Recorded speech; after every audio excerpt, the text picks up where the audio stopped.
Okay, so on the back side it says TM. That's supposed to be parallelogram symbol. Sorry I didn't transfer over correctly. So you got use a diagram of parallelogram MNOP points.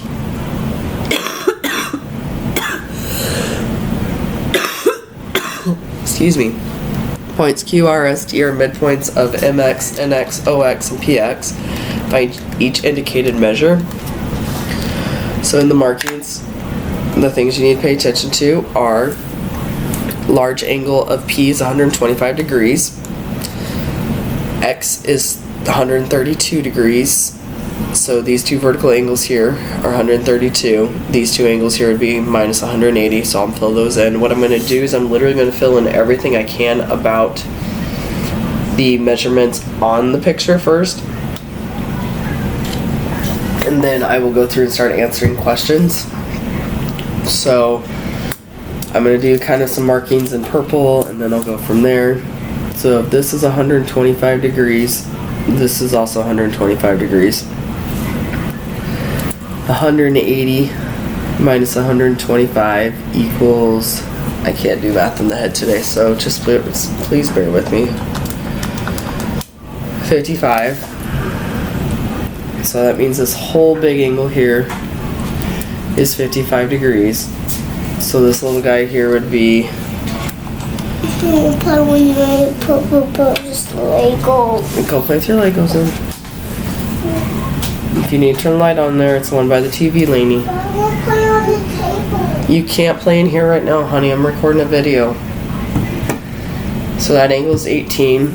So based on alternate interior angles, this is 18. Right here. This is 18 degrees. 37. This is 37. By alternate interior angles. This is 132. 180 minus 132 equals 48.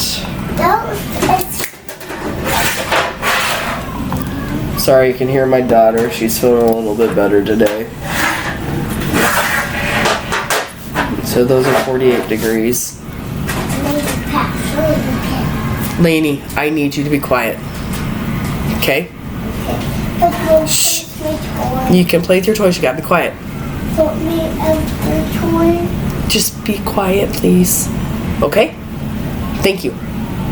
Okay. So, some other measurements that I know.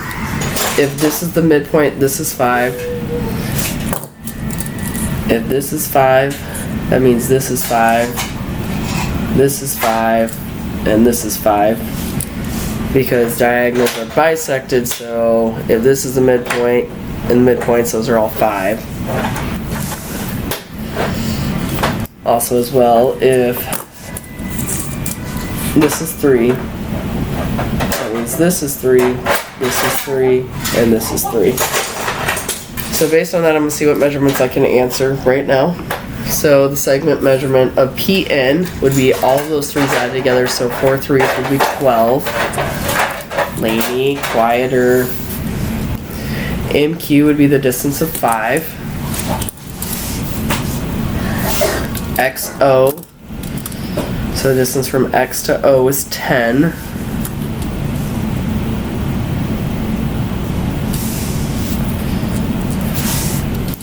And that's all I have for measurements. So measure of NMQ, so NMQ would be this measurement of 18 degrees. So this is 18 degrees. NXO is measurement right here, which is 48 degrees. MNP is going to be the measurement here.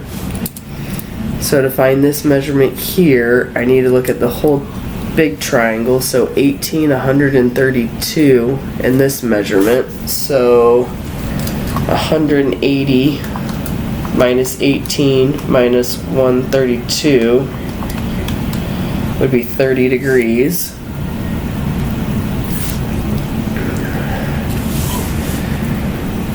So NPO, because of alternate angles, would also be 30 degrees. And NOP is this big angle here, and like I said, since this was 55 up here, this is 55 here for consecutive, and then opposite angles being congruent. So the next thing we have is we have mid-segment of a trapezoid.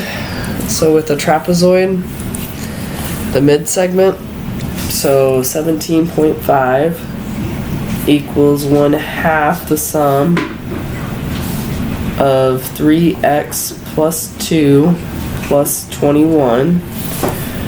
So if I double this, that would be 35 equals 3x plus 23.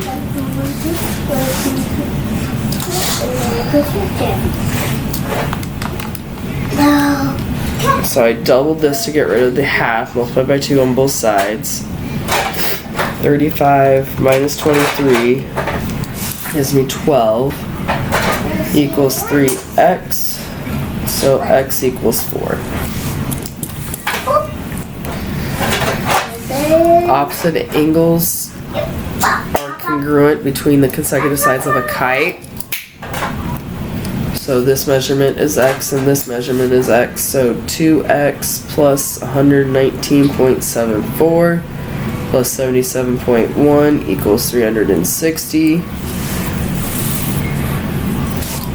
119.74 plus 77.1. So 2x plus 196.84 equals 360. 2x equals, subtract the 196.84, 163.16, divide by 2, x equals 81.58 degrees. Alright, so giving the most specific name for the quadrilateral. So the only thing you know about this is that this angle and this angle add up to be 180 degrees.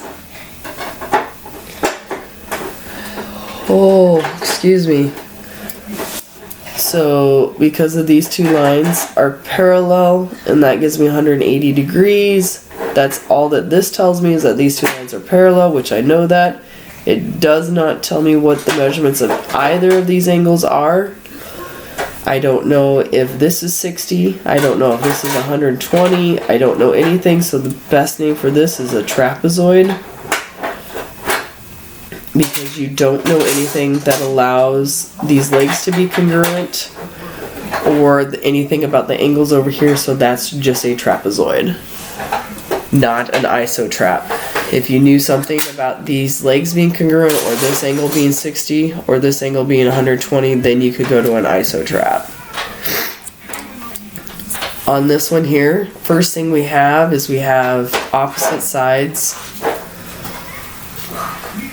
parallel. So that's a parallelogram.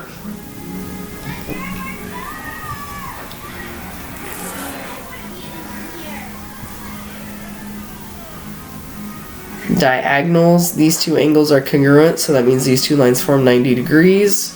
So diagonals are perpendicular, so that means I have a rhombus. I don't know anything about these lines being 90 degrees or perpendicular on the outside. I don't know anything about diagonals being congruent, so the best name for this would be a rhombus.